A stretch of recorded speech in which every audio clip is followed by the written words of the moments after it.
Beaulah, what is the right age to stop sexual activity? Okay. So I think there isn't a right age to stop it. I think sexual activity can go on as long as you feel like it. I think it's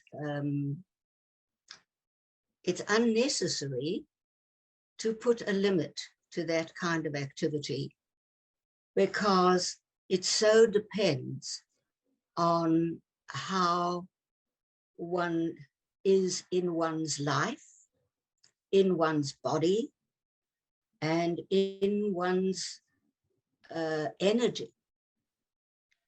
So I think there are people who are always energetic, who are, sexual activity is part of life.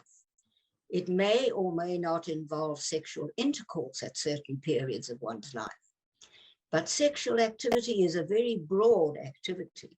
It involves all kinds of sensuality and all kinds of intimacy that can really go on forever if one is in a situation where one can experience that.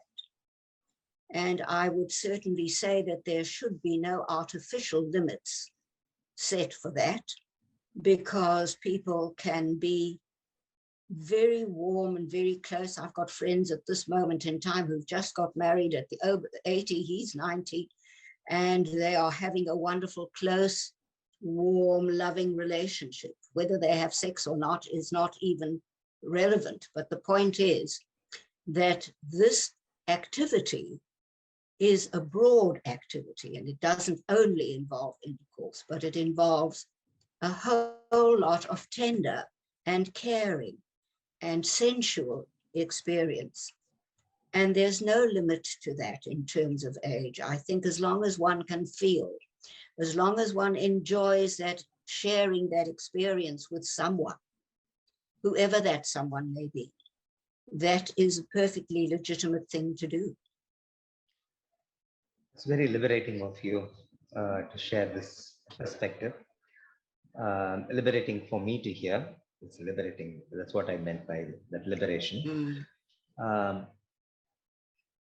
From this question, narrative, an extension question came to my mind is about sometimes I have experienced, even my own self or my clients, sex activity has been a compensation to avoid something else.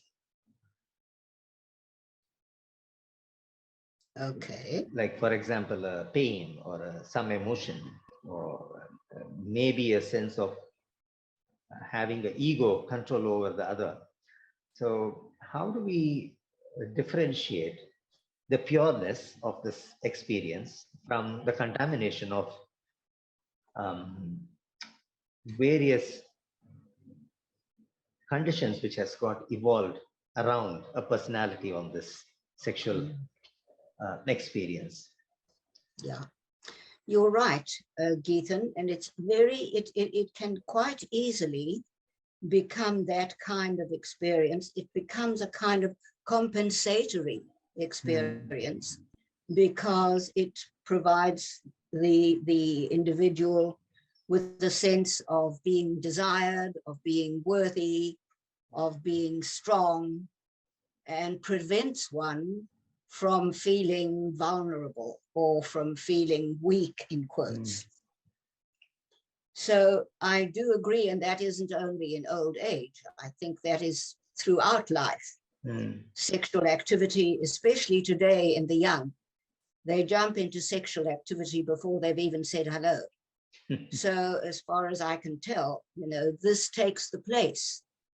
It's an activity which then takes the place of much more difficult getting to know you and much more difficult experiencing of one's own emotional self. And often is something that, as I say, will be used as a compensatory mechanism rather than as a readiness for a different kind of experience. Okay. And if that is the case, of course, if you're working with someone, then you will I'm sure, want to discover what it is that's being defended against when they want to use sex instead. For me, an inspiration came while I was sitting with you, hearing to you is, if I'm able to respect my partner, then I think Yeah. that respect is the key to see the purity of this kind of closeness. When the respect is diminished, then it's using the person.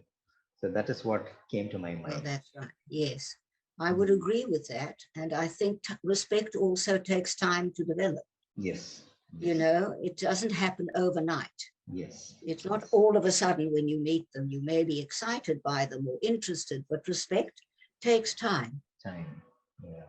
And so, yes, it is also a very important ingredient, as you rightly say, to the readiness for a sexual encounter. I think the current generation has to take time for that. As you said, the opportunities are much more available now, and whether that readiness even is taken for consideration, I don't know. Because I'm not at their generation yet. So yeah, I think there's no doubt, and I do see it in my younger patients, that the rapidity with which they enter sexual activity is counterproductive, actually, to actually getting to know people. It's a way, it's a kind of a shortcut, you know. And it also is something of which they can then very quickly tire, or that if it isn't really worth, they don't find it rewarding, you know, that it has a negative effect on the relationship, not because it could not be good, but because it's been undertaken without due process.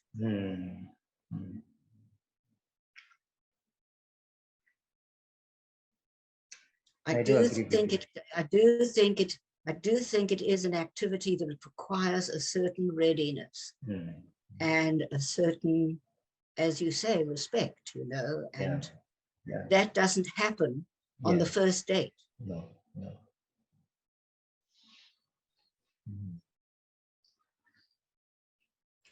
Thank you, Beaulah.